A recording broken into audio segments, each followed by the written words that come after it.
Football made simple. Become great at your craft by finding ways to make it simple for those around you. This is the Coaching 101 podcast hosted by Findaway Productions with your co-hosts, Daniel Chamberlain and Kenny Simpson.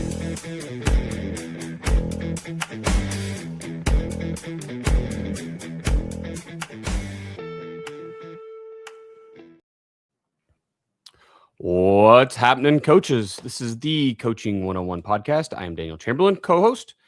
That over there is Coach Kenny Simpson. Coach, how's your week going, man?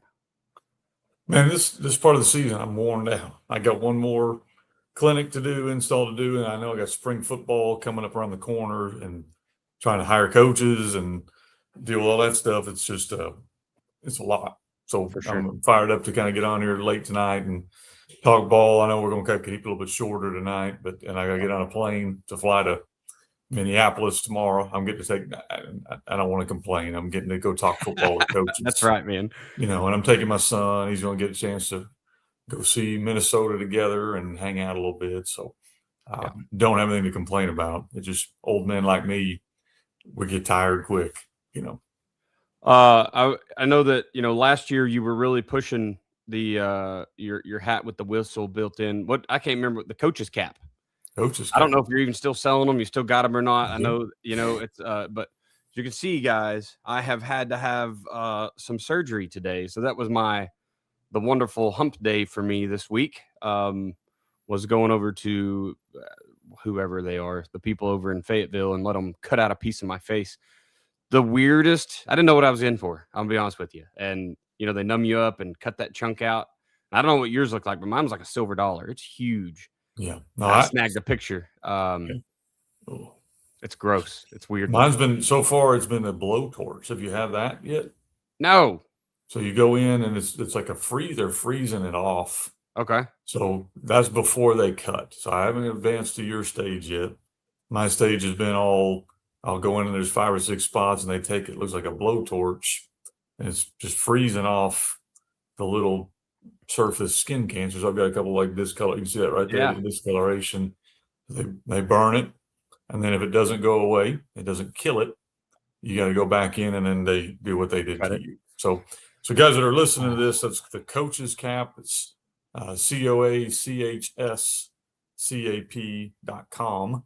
Well, you don't have to buy my hat, guys, but do take care of your skin. Take care of your skin. And if you're like me, it's easier just to go ahead and wear the boonie cap, have the whistle attached to it, you know, kind of have it all in one. I think you can even put a pin in it, right? Like it's pretty multifunction, which is one of those, you know, you always need a pin with you. So, and the only thing I don't know about style. I'm not a style guy, but I did make it where it's get the UV stuff in it. And so it's not just a boonie cap. It's kind of a little more elevated one. For sure. So if you're interested in it, that's over at coachescap.com. And we've got a garage full. I've sold several, but we've still got quite a bit. Before we get on, and we're going to do some question and answers tonight. We've been accruing questions. I mean, we've been at this for 4 years almost. Is that right, Kenny? Yeah. 4 years doing the podcast, and we've accrued questions that people have asked. And I know you've got some gathered up, and I have some gathered up. But I did want to tackle the elephant in the room. I was let go from my new head coaching job on Monday. It's a very, very raw subject for me right now. Because man, I was excited. It was, and it looked like it was gonna be a really good opportunity. You know, at the base of it, I just made too many little mistakes. Lost the AD's support and his trust pretty quick. And then with some, you know, extracurricular going on behind the scenes that I wasn't aware of. That, you know, there's a lot of stuff going on in a coach's office and trying to make that transition. It was a hard transition. The guys have been under one staff for 8 years, and it was all new. You've mentioned culture many times. You can't go in and do it all at once. I think I pushed a little hard on getting the football culture fired back up there. Anyway, I was let go Monday. I'm sure I'll, you know, let some more details out as time goes. But the thing is, you know, extreme ownership is what I preach. That's what I have to stick to as well. You can't make a whole bunch of little mistakes. They're just as bad as one big one, right? A death by 1,000 cuts is still a death. So I can't speak for Daniel's situation, but I would give this advice to guys that are listening. Interview your administration even though they're interviewing you. You know, and I can't speak a word for Daniel. I haven't asked him. I don't want to talk about this on this. It's not a place to do it. That's right. As an old coach, I'll say this: when you're interviewing for a head job, interview your admin just as much, because if I had gotten fired for little mistakes, I'd have gotten fired a lot.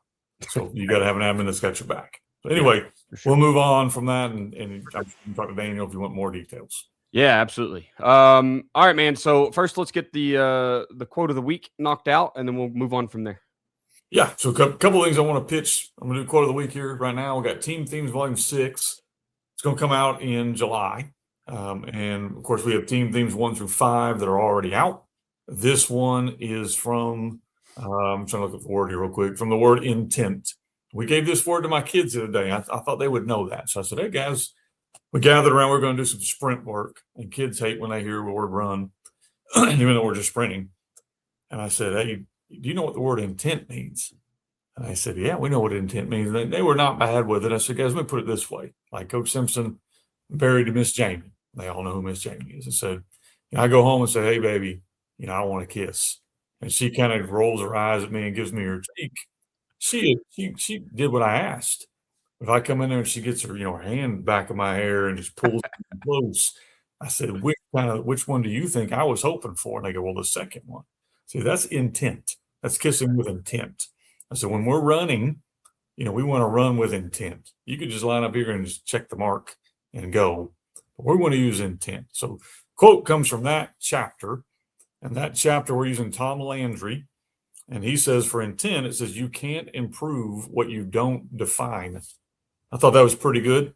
Talking about how you can't get any better if you don't really know what you're trying to do. Like, what's the objective? Where are we trying to go? Now I can at least improve, when things don't go well and you don't really know what your goal was or what you did wrong, or you can't get any better. And so I thought that was pretty good with the word intent.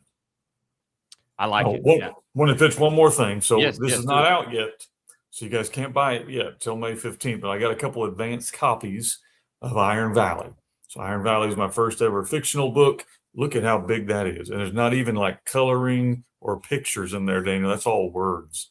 440 pages worth of words that I wrote. It took a long time, but it's a fictional book. It's based on my history. Of course, it's fictional, so I look better and smarter, and we combine some stuff, but it's going to be a really, really cool story. It was personal for me to tell and write a book about it. So excited about it. It'll be available May 15th on Amazon. And then I'm working to have a signed copy section. I've got the first book I've ever ordered where I got hardbacks, and we're going to have, like a real book. And I'll do 100 signed copies you can get on my website. Otherwise, you can go over to Amazon and get the normal copy with paperback. The paperback copy, we're going to have them available May 15th. I love it. Now, is that the one that you did the audiobook as well? No, that's 0 and 10. Now, okay. I will do the audiobook for this one also. And this one is kind of, 0 and 10 is part of my story. And this book does deal with that in a fictional way. But when I say fictional, I mean, I'm writing from experience. So it's fictional, but the pain you can read through the pages, So that's the idea of the book. I think it's going to be a really cool book. The best part, I think, is anything I do that's fictional. In the back of it, it has discussion questions for your team. It's meant to be something you would read as a team, read a couple of chapters, and then handle some of the questions in the back. So it can be read just for fun if you're a coach and enjoy it. If you're a player and enjoy it, if you're whatever, and you want to enjoy a book, it can be read that way. But I wrote it so that you could get it for your team.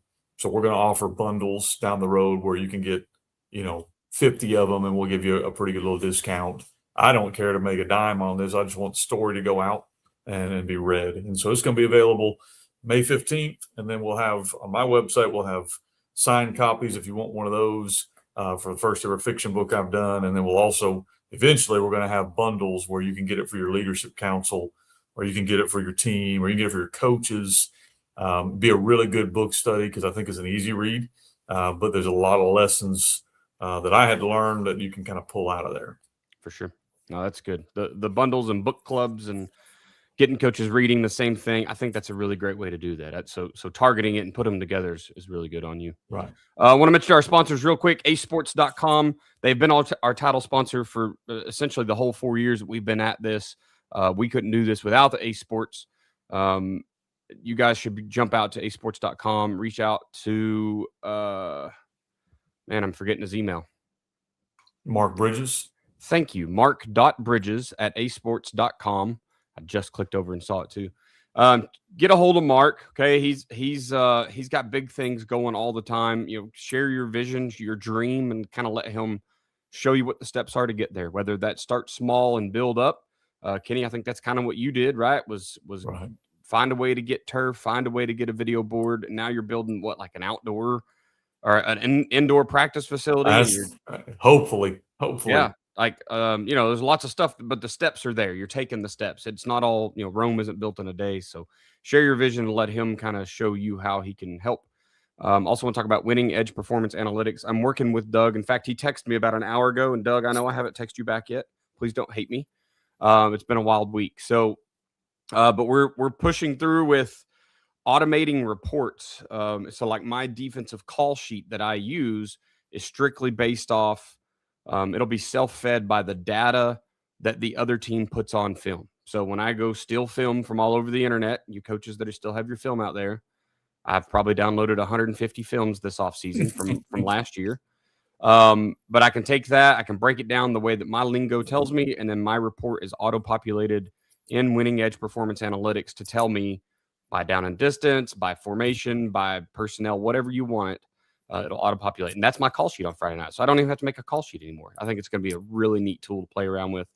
The last one is Blended Threads LLC. Morgan over at Blended Threads does an amazing job. She actually made our company sweaters and stuff this offseason for Adaptable PT. She's making hats for me. I just see stuff online. I screenshot it and be like, Morgan, can you make this? She's like, you're only about the 48th coach to ask. Yes, I can make that. I'm like, thank you. And then she customizes it for me. So if that's what you need, just some inspiration, shoot her a message, shoot her an email, whatever. Or you can kind of see what the stock stuff that she does. You can get a cheaper version. You can pay for name brand. She can get it all. Still a little bit better price than what you could go out and buy. Like if you want an Under Armour shirt, you're going to get Under Armour better price through her than you're going to get on their website. But then you get it customized. So Morgan at blendedthreadsllc.com is the email. Go check her out.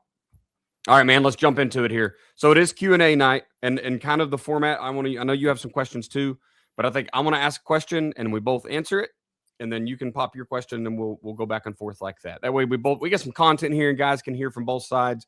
I read through these. There's some that deal with head coaching mistakes and all that. So I'll skim through, but here we go. Question 1, Kenny. This is a big one for me because this is where relationships over everything. How do you balance being a player's coach with still holding kids accountable? That's tough. That's tough because I think you kind of fall in one or two camps, and the really good guys can somehow manage to balance the middle. You are naturally either very charismatic and you are a player's coach. That's where your natural skills are. Or, and those are the very relational guys. Those guys, you see them all the time, but if you stick too hard in that camp, you're going to have a problem with discipline. You're going to have a problem with drawing a hard line. You're going to have a problem with some other issues. And then the other side is kind of the Nick Saban, what's the guy at Indiana now, kind of that tree where those guys, it's not that they can't have relationships, but they're very more objective. The cause over everything. And if you're not careful in that world, you can use, people as a tool, and so it's a tough line right there. I'll say this, it's gotten easier for me as I've gotten older and I've seen my own kids come through the program. I think when that happens as a father, you start to kind of learn a little bit. I don't really know which camp I would fall in. I think probably if you ask some of my players, they would probably say I would lean more the Nick Saban tree if I'm not careful, where I'm the process and we're going to be this and we're going to be that. However, I try to always phrase things with my kids as though they're my own kids. And I tell them what I tell my own son. If I didn't love you and I didn't care for you, it would be easy for me just to ignore this. Yeah. Because I do, we got to deal with this. It doesn't mean that I'm some hard-nosed authoritarian, whatever. I try not to be. But I do think you have to have, this is our non-negotiables and this is our lines and what we expect from you. I think that as I've gotten older, I've had to learn, and I actually write about it in Iron Valley. One of the bigger mistakes I've ever made was just things you can't take back. Sometimes as a coach, you see something from a player and they catch you in a bad moment or whatever it is, and you're right. Like as a coach, you're right. They shouldn't have acted that way. You have the ability to discipline them. But a lot of my mistakes were I jump out too quick and too hard and too early on the discipline, and then you're stuck in two bad spots. You either have to back off of what you said, which makes you look weak, or you unjustly punish a kid that you didn't know a backstory of. And I don't know if I've got any former players listening to this, but I've had some kids that, man, I've gone to bed, man, I really didn't treat that kid well, and I hope I didn't run him off. And sometimes you do, and you kind of regret that. Yeah. So I'd say, man, it's a hard balance. That's probably the hardest balance in any leadership position. You know that, Daniel, from the military. You have to be the guy that people don't always like, but you also have to be a guy that they understand why you're doing what you're doing. So I try to always over communicate. Here's why we're doing this. Here's our expectation. This is going to help our team, and here's why. I might be wrong, but here's what I think. So at least people know, oh, he's not being, a douche just to be a douche. Like he's doing this because this is what we need to get better. And so I try to approach things that way, but it's not always that way. But I do think that's probably one of the hardest questions for any leader. I think, we if a soldier right now goes to basic training and they go out and do PT or whatever, almost always the drill sergeant, or even in our level, right?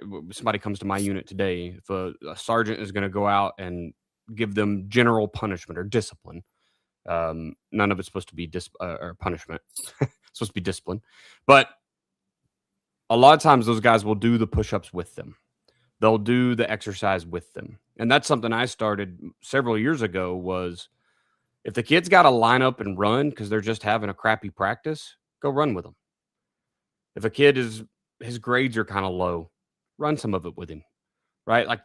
Now, look, I'm too old and broken from my time in the military. I'm not pushing that 45-pound plate up and down the field. I just can't do it. Okay, so don't put yourself in a situation to look stupid. But it's okay to do some of the stuff with them. Do some up downs, because I promise you, it isn't all on the kids. You're like you said, maybe you're just in a bad mood that day, or you're in a bad place, or your mojo isn't right, whatever. You've not given good guidance. You haven't shown them the why. Maybe you went from ready, break, we're going to warm up, and now we're right in the middle of a drill we've never done before, and you're angry because it looks sloppy, like you didn't board it. You didn't go over on the board. You didn't walk through it. No, you just expect the kids to know. So I think there's still some of that extreme ownership coming back on you. I heard from some players recently that one of the kids up at Miami knew me from Wyandotte, and they were asking him, and I said, well, what did he say? I want to know what he said. It's been 6-7 years since I've seen the kid, and he was a sixth grader.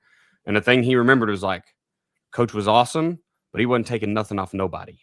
And I was like, that's where you want to be, right? I'm not here to be your best friend. We can be friendly. We are here to get a thing done. You got to have to know that where's the line to cross. And then everything else is relationships, right? Like I need to be able to discipline you and still put my arm around you, be like, you're okay. The world didn't end. We're going to fix it and move on. So I don't know. I just kind of a cool place. I thought to hear that 7 years later from a kid I've not seen since then, that nope, loved having him around, but he wasn't going to take crap off nobody. So I guess that's what we're all trying to be. In our coach's manual, I've got a quote I make the coaches kind of go through. It says, players like discipline. They don't like harassment. You need to know the difference. And I think that's a lot of times where coaches can get, if you're not careful, is, there you go, Tyson, that's my boy there. Tyson got a quote for us. So, yeah, I think players, to me, they crave discipline. Kids want discipline. They want structure. They crave it. What they don't want is harassment and talking down to them, and nobody wants that. Now, does that mean they don't need it from time to time? Absolutely. There's times I need it. I need to come home and Miss Jamie tell me, you better get your butt in gear. Like, I need that from time to time, but I don't need it all the time and constantly tearing me down and constantly critiquing me. Right. I wouldn't want to come home. Well, you got to think of it the same way from the players. Yeah. One last thing I'll say on this, and I know we'll keep going with questions, but generally the loudest guy in the room is the dumbest. So if you're that guy, I'm sorry, but generally the guy who's the loudest and the hollering, and that means he knows the least. When you go watch a practice, that means that guy wasn't a very good teacher. And so he had to revert to hollering and yelling, play harder and block somebody. Hadn't won many games where I've been. That's right. It's a good one. All right, you want to go one off your list? You want me to go to number 2? Yeah, mine are going to be nice, Daniel. So mine are going to be kind of softballs here. So here's what I got. Oklahoma, best Oklahoma team ever, plays best University of Miami team ever. So you pick your Oklahoma team. I'll pick my Miami team. Who wins the game and why? So you're talking University of Miami? Oh, yeah. We're not going to do Dolphins. That'd be unfair. Well, man. I got Miami. Here's the deal. I got Miami with Ed Reed, and I got that's the Ray problem. Lewis, you have and I got you got any Oklahoma teams that can stack up with them? So listen, there's been some years where Oklahoma doesn't win a national title, but they have some of the best teams all time. And I know that sounds stupid. Like, not everybody gets to be Joe Burrow, LSU, and have like the greatest team ever and run the table. You kind of got to go back to the Switzer days, right? Because or Bud Wilkins. This is the problem. Is it's so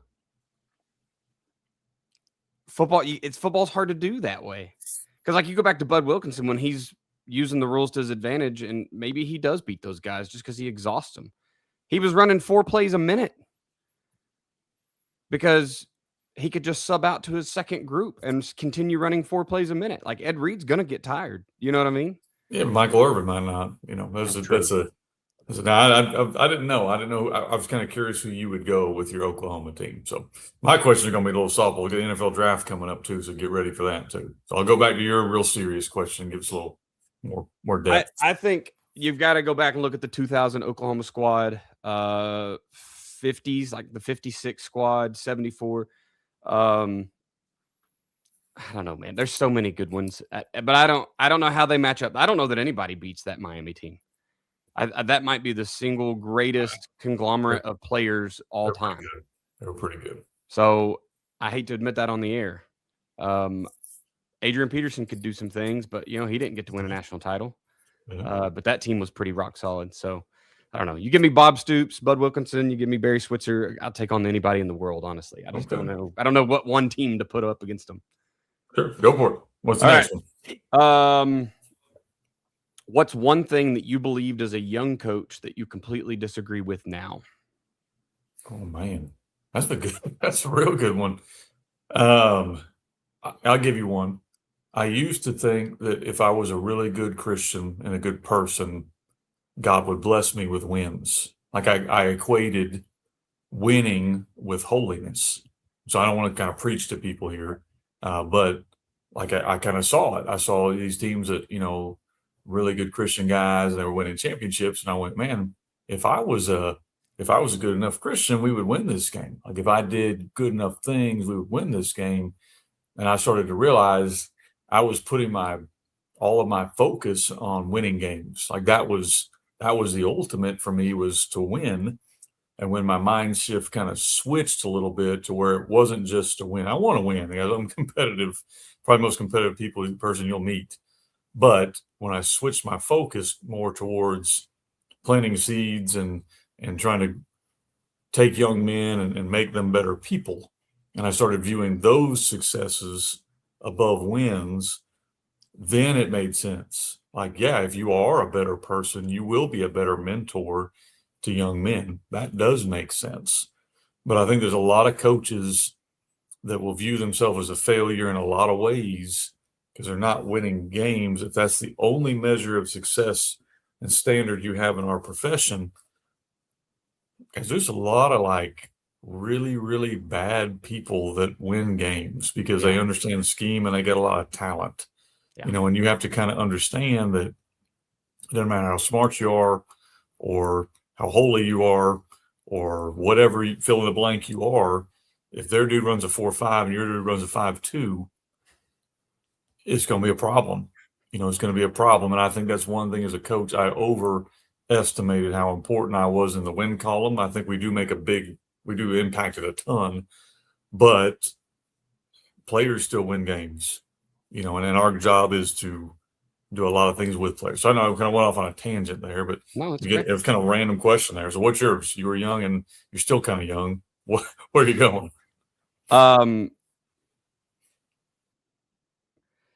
I thought that and actually this honestly goes all the way back to my military days, and so I'm gonna kind of switch gears there. But I always thought the higher you climbed up the ladder, the more change you could make, and I truly don't believe that anymore.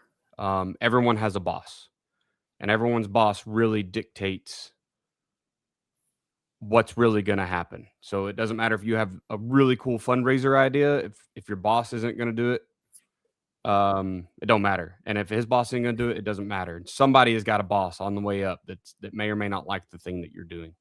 I learned that very early in the military because I was a private, and I thought, man, if I can just make sergeant, boy, we're going to change things. And you get there, and there's just, you know, another layer of sergeants. And then I got to platoon sergeant, and a little more, but you still fall, you know, first sergeant still matters, and sergeant major. And you don't get to make up your own timeline and let your kids get an extra 15 minutes of sleep, or none of that's real. You know what I mean? You're still going off. There's another layer up there somewhere that's really determining what all of us are doing. And I think that does fit into football coaching as well. So just because you're the young guy on staff and maybe you're just a position coach right now, that's all you need. Just go be the head coach of your position, own it, make them as good as you possibly can. Don't go chasing the rank and yeah, I think that's. Yeah, I'll say this: and the end of the rainbow and the journey to be a head coach is a lot of headaches. So you guys that are in there, and Daniel's kind of mentioned it, trying to climb the ladder. I hate to be the bearer of bad news, but when you become the head coach, one, there are people you still have to answer to, but two, the headaches, the loneliness, the different things that come with that may not be for you, and that's okay. So I think I'm next question. I think Daniel looks like he got to go run and handle something there, but I did want to just kind of throw that out there. If you guys are trying to climb the ranks, that's something to kind of be aware of, is it's not always where you hoped it would be when you get there. Looks like there's Daniel, Dad. I see him there, man. Yes, I get to play. All right, so here's my question. So back to me. So I'm going to do the fun questions. So, all right, I'm going to go this way. If you were able to run any scheme you wanted to, offense, defense, both sides, and you had all the talent, like you could go pick your coaches, you could go pick your players, you're an NFL franchise, you could go pick whatever. What are you running on offense and what are you running on defense? And who's coaching it? Defensively, I think it is that Miami 4-3. I think that is the most, and it was because the guys they had. You know, we talk about that often, and the kids have to fit the scheme. So it would be that if I had the kids, offensively, I'd want to learn something new. So I would want to go like the run and shoot or something ridiculous where I don't know anything about it. I know it's a bunch of choice routes, but that's something I would want to get into. Otherwise, I mean, I think I'm like every coach ever. I just want to run my playbook. Like I think it has enough answers. I understand it enough. So I think that's probably, I would have to stick to that on offense. All right, I'm gonna go. So for me, I'll be a little outside the box. So if I had all the talent in the world, I could pick whatever I wanted to, and I could pick the coach to run it. Defensively, I think probably I like the 3-4. That's kind of what we've been in. I think it's multiple, but I would go actually I would hire Brian Flores, Minnesota Vikings. I would turn him loose with whatever he does on defense. I think he does a phenomenal job. That they blitz from everywhere. They have all tons of coverages. And watching him when he coached the Dolphins, even though we sucked defensively, we were always really, really fun to watch. So I'd let him be my DC. I'd hire him and say, whatever your system is. And I'll give a shout out to two guys that probably don't even listen to our podcast. I think there's two Kellys in Arkansas. Mark Kelly, who just took the job at Pulaski Academy. He was at Sylvan Hills. He was at a couple schools before there. And Kevin Kelly, who was at PA for a long time and won however many state championships in a row. I think those two guys are some of the sharpest minds I've seen offensively. They both are spread guys. Mark more 20, and he gets in some other packages. Kevin more throw it all over the yard, all over the place, and that's what they do. I would probably hire one of those guys if I had unlimited budget, and I could recruit the quarterback that fit that and the receivers on the edges that fit it and kind of let them go to town. I think those guys do a really good job. And it's actually, ironically, I run the gun tee. We're ground and pound. We have a lot of things in common. We just do it through the running game and the RPO game where these guys do it different ways. I have to change my offensive answer. I forgot you asked, who do you want to coach it? Letting Barry Switzer coach the Wishbone. Okay. I think that would be some Landry option. None of that. I mean, yeah, that's fine too. Those guys those old school triple option guys knew, and I got to play in the Wishbone at Beggs. We had a head coach that knew it and ran it really, really well. And it was a great offense. I loved it. I think it'd be cool to get to see it at that just ridiculously high level. So, all right. Third, we got a couple questions from the audience here, so we're gonna put those up. Struggling program under a coach, and we're struggling getting a foundation. Any pointers? Struggling program under a coach, struggling to just kind of get anything going. So okay, yes, so that's what it sounds like. You want to go first, or am I going first? Yeah. Number one, I would just alignment's a really big word for me when it comes to coaching staff. So make sure that whatever you're going to do, coach, to try to build this foundation, you two are doing it together. It sounds like you're under another coach, and I may be completely misreading this. If I am, that's okay. But get your heads together, figure out, you got to do the root cause analysis, figure out what the heck is actually wrong. Is it, I don't have kids? Is it, we just aren't supported by, the community or the admin or the other coaches? Is it, we don't have a system? We're just running random plays, whatever we see on Saturday. Kind of figure out what the issues are. I would start with, building some type of a culture. You got to have something to fall back on, because if it's already bad, you're obviously going to have some hard nights, right? You're going to get there on Friday, and it doesn't matter what scheme you're running, it isn't going to work. And you got to have that culture to fall back into. Yeah, no, I think there's a couple things you can do. I think one, like Daniel mentioned, make sure we're all in sync. You got to row the boat together. Wherever the boat's going to go, it's got to go together. If one guy's rowing this way and one guy's rowing that way, it's not going to happen. So that's number one thing, getting everybody on the same page. I think that you got to find easy wins. Like, what are easy wins? Well, you can always win in the weight room. If you show up and you lift weights and you show up every day, you're going to make gains. That's a win. Maybe we can do some community outreach projects or a community pep rally or something in that world. We do a mom-son date night here. That's an easy win. Everybody has a good night that night.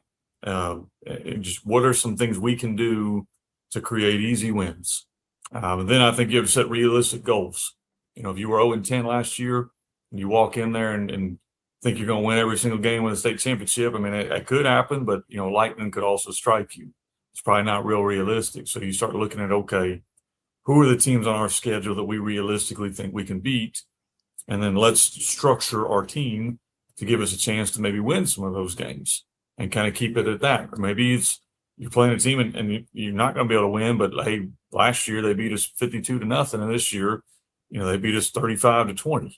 There's an improvement. There's a marked improvement there. So for sure, kind of setting realistic goals of what you can and can't do. You don't want to undersell your kids, but if you're struggling, you got to set a realistic goal, and then celebrating, like trying to keep it positive. Like, I understand that it's hard to do that. I've been in the middle of 0-10, and it's hard to stay positive. It's really hard to find something to be positive.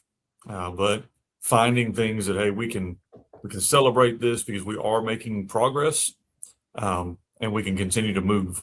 I always kind of looked at it. I think in the first book I wrote, they used to say that if you put a pot of boiling water and you try to dump a frog in it, the frog will jump out. But if you put a frog in water and you slowly turn the heat up, you boil a frog. Well, that's kind of what you got to think about.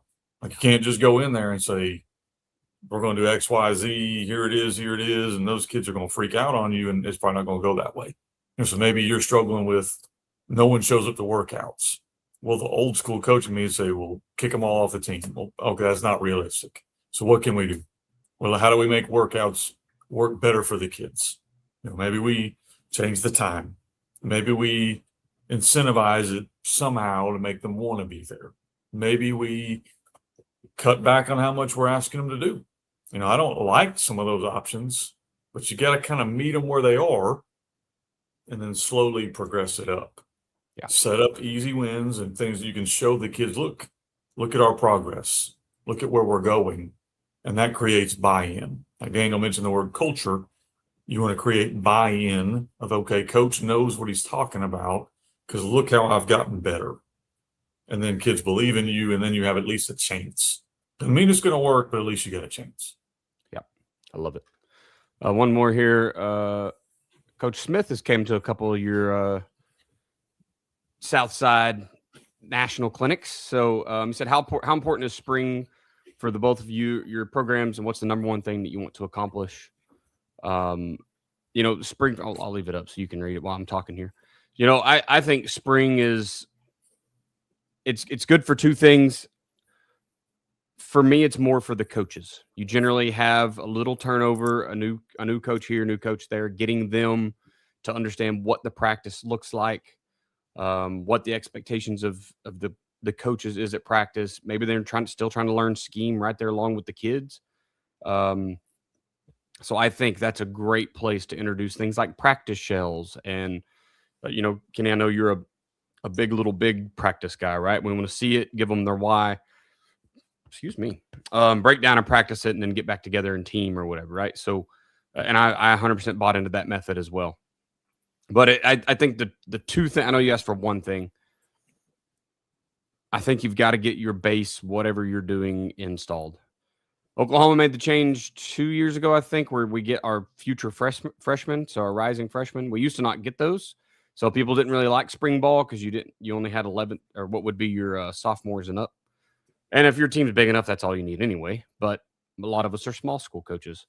But they did allow us to get the upcoming freshmen out there too for spring ball, and so it's a great time to get that base installed because that, especially today's 7-on-7 hits. And you may not see run plays again until August. You know what I mean? But you also don't want to look goofy going to a 7-on-7 and you haven't installed a single play yet. So, spring kind of helps set you up for all those other extracurriculars that we're doing nowadays throughout the summertime. And then should be kind of the walk phase, maybe the crawl phase of your team camp in the fall. So when you're going to go install things in the fall, you still have to start over at square zero. But you should be able to move a little bit faster because those kids have seen the system. They've seen some of the tags. They've seen your verbiage, what the alignment looks like. Your non-negotiables, you've probably installed those. So you're not starting over with a blank slate. They have a little bit of recollection. Yeah, I echo quite a few things Daniel said. I think that, for me this year, I'm going to have 2 new coaches. So I think getting them used to what we're doing, we're learning how to work together, coaching our coaches and getting relationships there with our players. I think that's important in the spring. He mentioned kind of getting your base done. That's good. We're always usually looking at position battles, like which kid has stepped up. Well, you can see it in the weight room a lot of times where this kid will make a big leap and you go, okay, is this going to play out on the field? Not just like he's benching more, that helps, but you can a lot of times see a mentality switch. Yeah. I call it like the sophomore redshirt year. Like we get a lot of kids that are sophomores. They probably have the ability to play, but mentally they're ready to kind of be a redshirt. Like they're kind of, I'm still having fun because it's junior high ball and whatever.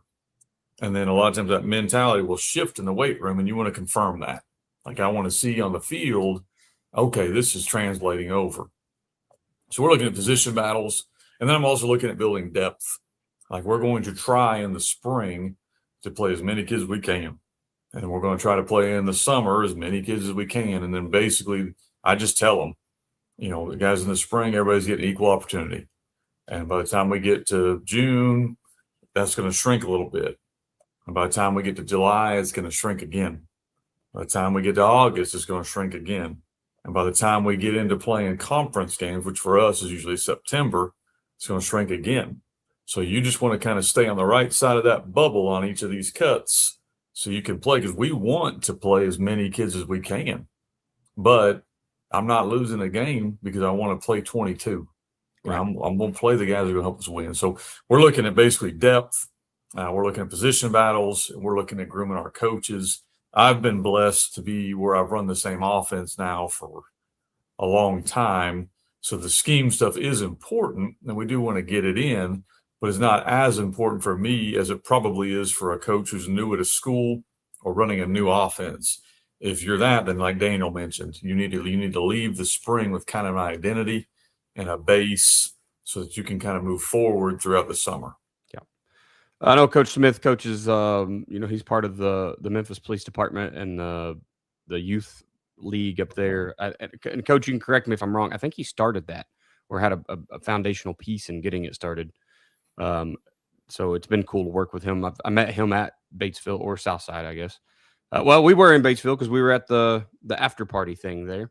He's come one of my favorite guys who's come. I think he came this year too. Yeah, and so he does a lot with the youth. So his Coach, what you're trying to take out of spring may be completely different.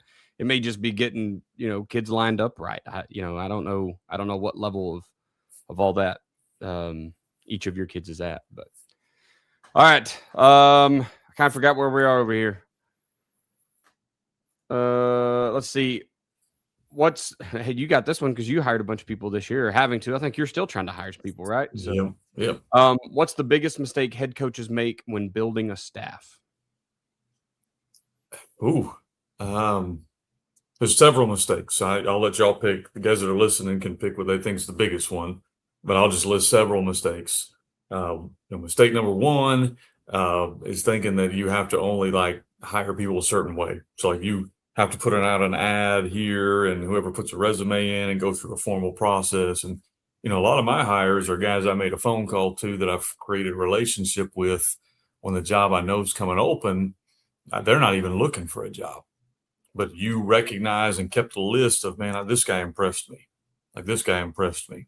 This guy impressed me. And so when the job comes open, now you get told no a lot doing it that way. You get told no a lot doing it that way, but it just takes one yes. It's kind of like Coach Simpson's high school dating idea. You got to get told yes once. So, luckily I got Miss Jamie to say yes, and I got real lucky there at the end. But anyway, the idea is you want to, as a coach, you want to go after the best, knowing they're probably going to tell you no, and you just work your way down so that you can hire the best coach. Now, ultimately, sometimes you do have to open it up, collect resumes, and kind of work that way. Second mistake I think a lot of coaches make is they don't recognize where's our staff at now balance-wise. Do we have a lot of older coaches and we probably need to bring in a young buck who's going to work hard?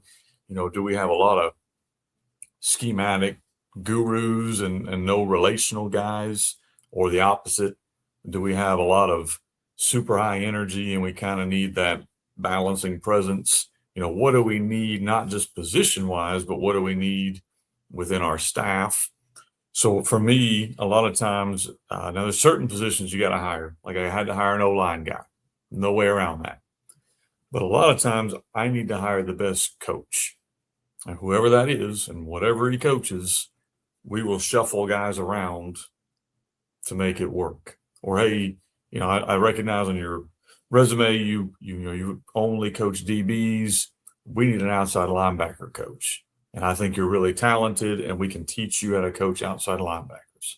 So I think you open your pool up a little more if you go that way. Two other things I'll put on there is and again, this depends on where you are.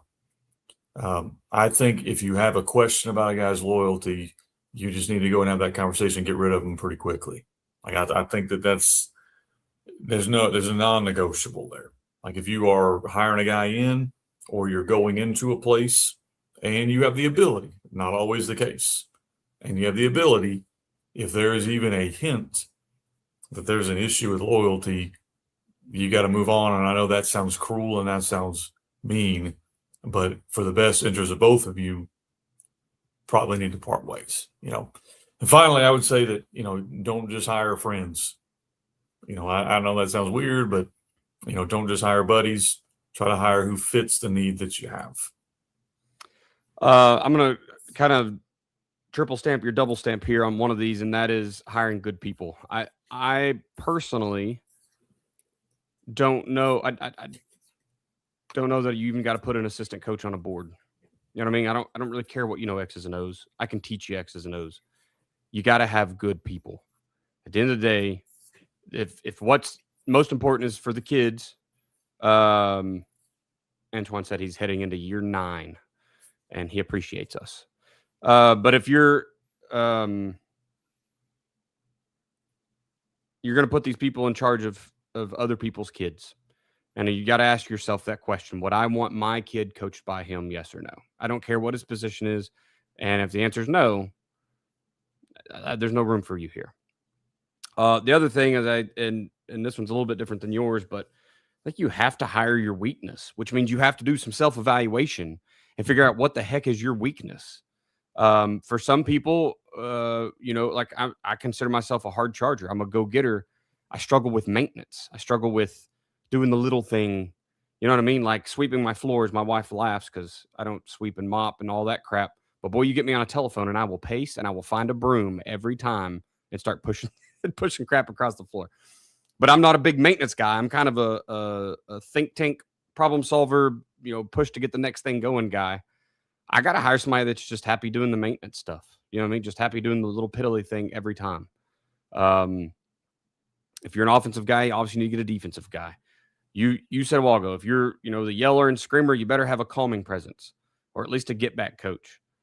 So yeah, you need to hire whatever you can't do that's making teams successful in this world. You better go find one of those guys. I know social media is huge right now for football teams, especially where we have all these transfer portals and stuff. If you can't recruit your own kids because you lack that ability to connect, you better hire somebody that can, or they'll end up down the street 10, 12, 15 miles playing for somebody else. Let's see. I think we got, here we go. There we go. Yes, sir. Kids will run through the wall for good people. We got another question from the pot here. So have any wise words on how you find those coaches that you need? Do you go find them or do they tend to find you? I'm a young one. I'm not in a position to hire anybody. Just curious. I think there's a lot of good things. There's a guy who's reached out to me. He used to own Glacier Clinics. So y'all might be paying attention. Chris Coughlin's name. Great guy. Now he's got a place called Coach Bridge. So there's places like his. And then, so you can post resumes, you can post jobs, you can do whatever. Twitter is a good resource. There are state boards that you can kind of go find. Like I said, I've started just kind of keeping notes on people I think did a good job. So like if we play a team or I watch a team, I go, my goodness, who's coaching their O-line or who's coaching their whatever, I'll kind of keep a little record of it. And I know that I hope I don't lose my guy. I hope I don't need one. But if I do, that guy's on my board. And then just a real quick text to him after the game or when you're watching the film, hey, coach, I'm watching your film, man, great job. And just kind of set the stage there. Because I may text that guy back in 4 months and say, hey, man, I'm looking for a guy. If you're interested or get interested in leaving, you let me know. Now, here's the deal on those. You're going to miss 9 out of 10. 9 out of 10 of those are going to be guys you text and they go, coach, I appreciate you thinking about me. I'm happy where I am. No big deal. And who's not honored to have a coach reach out to you? I would be, so I don't take that personal because I only got to hit on one. And I've hired some really good coaches that way where they weren't looking for a job and I went looking for them. So as you're coming up, just kind of keep notes on, man. You know what? If I ever get a chance to hire somebody, I think this guy's, he's really, really good and it will pay off in the long run. Yeah. Even a lot of times I found, good people tend to to run in groups. And so even you call him and he says no, but he's like, hey, I know this guy. Correct. I know a guy that's looking for a job. He does the same stuff I do. I think he's a heck of a dude. And now you've got a network there. So that's a good one. And then how you treat your coaches matters big. Like for me, I think guys are willing to come work for me because I'm last 5 years, 3 of them are head coaches. You know, one of them's an OC. Like and we want to promote from within. So when those guys have left, a lot of times we've promoted up from up.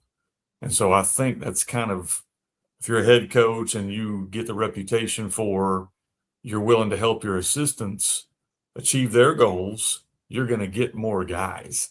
If your reputation is no one likes working for you and it's all about you, you're not going to be able to hire good people. Like, who wants to come work for that guy? So that was a long answer. Yeah, it's good. All right, I think just the last two, unless we get some more from the peanut gallery, but we'll move through here. How do you get parents to trust you, especially early on in a new program? And I'm gonna steal all your thunder here, Kenny, because I took your playbook, but I actually got to talk to a local coach around me today, and it was a lot of fun to get to share this because obviously I started to enact these, and the parents were buzzing. They were in love with the ideas. The date nights and the retreat nights. So if y'all don't know, Kenny does the mother-son date night. He does the father-son retreat, which you can kind of make that whatever you need it at your school, right? For us, it was going to be touch a little bit into the Bible and spiritual, right? It's not just like a party, banquet style, or you can have whatever you want. The retreat thing was going to be father-son competition. It was going to be a lot of fun stuff, just talking man stuff around a fire out in the woods, right? Like, I think that's really neat. The one that seemed to have the most people like excited was I took your idea of Mom's 101 clinic and I extended it. And so we did, I had planned to do, I should say, a 2-hour clinic. It was like 5 hours total or something, 4 hours maybe, but it was like 2 hours of clinic, which is just teaching them base football and our scheme. 1 hour like practice. So the same practice their kids would go through. Throughout all that, they're fitted with helmets and shoulder pads. And then we go out and play a thud scrimmage for the last hour. And the moms were yoked, man. They were so excited let their kids call the plays. Of course, there's all the legalities behind it. You got to get waivers and all that because someone's going to hurt themselves and be angry. But then you got to have the ability to turn it down all the way to flag football if you need to. Fit it to your culture, what you can handle. But that one had people buzzing. So, having spoke to many people, we've spoken with you about it before, Kenny, and the coach earlier today, like, that's the stuff that parents just need to see, that you're a human. You aren't just the guy that yells at their kid when he screws up on Friday night. Like, you generally have an interest in them. You have an interest in trying to get them to the next, whatever their next step in life is. You're approachable. You have a family, right? I was going to drag my mom up here to the mother-son date night and have her meet. Like, they need to see that you aren't just a guy with a whistle in your mouth that's always yelling or blowing the whistle or, giving them suicides or whatever you do. But there's a human there. So I know I took a bunch of yours. You may be doing things way different since I've stolen your stuff, but no, I think that's, like you mentioned, easy wins. You got to take the easy wins. The second thing I would say would be, you got to communicate. Like as a parent, I need to know when my kid's supposed to be there, when I get them picked up, and I don't like hearing from a kid or I didn't know what time. I've got a son now; he's a 7th grader playing sports, and if you tell me practice is over at 4:30 and you're done at 5:15, I'm gonna be pretty pissed sitting in the parking lot waiting for him. yeah. And if you tell me practice got moved, but you told my kid and didn't tell me, and so I didn't get him there in time, we're gonna have issues. And so I think communication is an easy one. I mean, there's 1,000 different apps you can use to fire out a text. Even if it's, hey, I want to just apologize. We ran long for practice. It's my fault. Just get ahead of some of that stuff and let them kind of know. So communication, I think, is big. Daniel mentioned taking the easy wins. I think that's important to do. And I think just, again, having some kind of parent meeting up front where you state your goals, your expectations, and just having somewhere where you're constantly promoting their kid.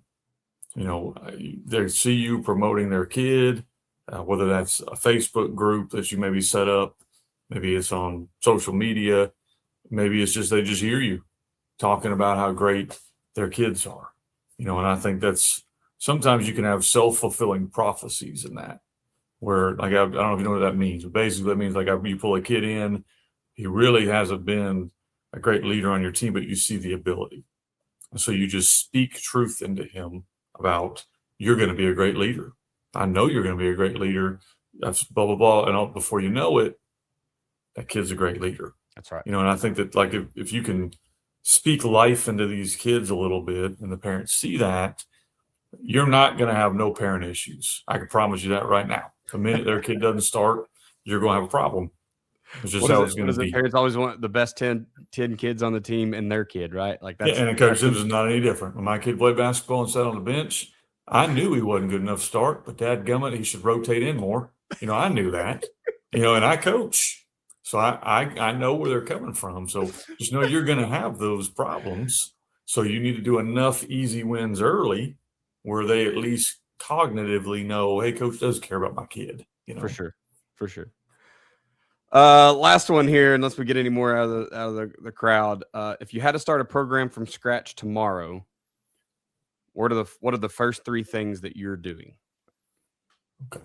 So program scratch tomorrow. Well, number one, you got to hire a good coaching staff. I think you got to figure out what your staff looks like. I think you need to figure out personnel wise where you're going to go scheme. So you got to get a good staff. You got to figure out a good scheme. And then all the things Daniel and I were just talking about. How are you building the base around your community? How are you creating the easy wins? I think if you can manage to hire a good staff, figure out a scheme that's going to match your kids and give you opportunities to be successful and become great at that scheme. And I'm not even pitching the gun T, which is the best scheme on the planet. That's right. But you find what works for you and get great at that scheme. Then I think it's taking those easy wins, starting to build culture, get kids playing hard for each other. If you can do those three things, you're going to have a chance to at least be as good as that group could be. Yeah. Find the ceiling and work through it, right? Yep. All right, man. I think we've killed them all tonight. Excellent job with the questions, the Q&A. One last thing I got to pitch real quick before we're going to go into whatever. But so April 26th, if you're listening live, or I don't know when this one comes out, but April 26th. It comes out in 2 days. Okay, tomorrow. So that's coming out. Perfect. It's April 26th at 8 p.m. We had to move it back to 8 p.m. because my son's got some church function deal that he's a senior now. We got to go celebrate him. So I had to bump it back. But 8 p.m., April 26th, we're doing our first ever meeting called the Field House. This one's going to be over my spring install. So if you're a system owner, you're a Gun T system owner, or you have bought the Offensive Coordinator Academy, you're free. You are 100% free. It's included with what you got. Shoot me an email. I'll shoot you the link. We only got so many seats. If you are not, but hey, I'd like to listen to that. I've got it over at fbcoachsimpson.com under the materials section, the download section. You can purchase a seat. You'll get to hear the live, hour long, how we're doing our spring. I'm going to show our practice schedule. I'm going to talk about how we do it, how we suggest you do it, and then Q&A at the end. So you'll get your chance to ask your questions. And then we're going to record it and send the recording out to those guys that come. So if you're interested in that, if you're a Gun T owner, my goal is to do, these are going to start happening on the regular. So if you're a system owner, pretty cool little benefit we're trying to throw in to help you guys. Not that you can still get into this one. We won't be able to get into all of them, but you can get into this one. It's over at fbcoachsimpson.com. Love it. One last time, we'll throw out our sponsors here. Don't forget to go check out Ace Sports. Get a hold of Mark. It's probably a little too late in the season now to get a board up this year, but you can at least get that foundation started and start looking into the fundraising side of the house. Winning Edge Performance Analytics, it's a great time to sign up with Doug because he's got so many new things coming out. It's great to go back and hit some old film, get some practice at using the system. It's got a little bit of a learning curve, nothing too bad, but you got to get ready, how to put in data in 30 seconds or whatever between plays. And then use it, man. Use it at spring ball if you can. Use it at your team camps. Use it at your scrimmages. And then, of course, when you get into season next year, it's a great tool for just tracking data immediately on the sidelines. It is all put in by your coaches. It's no AI or anything like that. It just feeds you reports about what's happening live on the game. So it's really nice. And then Blended Threads LLC, contact Morgan, see what she can do for you. Maybe you just need, player of the week shirts, or, maybe you order a special jersey for the player of the week so he gets to wear it in practice with his name on it, whatever. She can do pretty much anything. Your coach swag, you want to start a pro shop for your team, you can do all the things. So holler at Morgan at blendedthreadsllc.com. I think that's it, man. Social media wise, I'm at Coach Chambo OK on Twitter/X. You can email me at chamberlainfootballconsulting@gmail.com.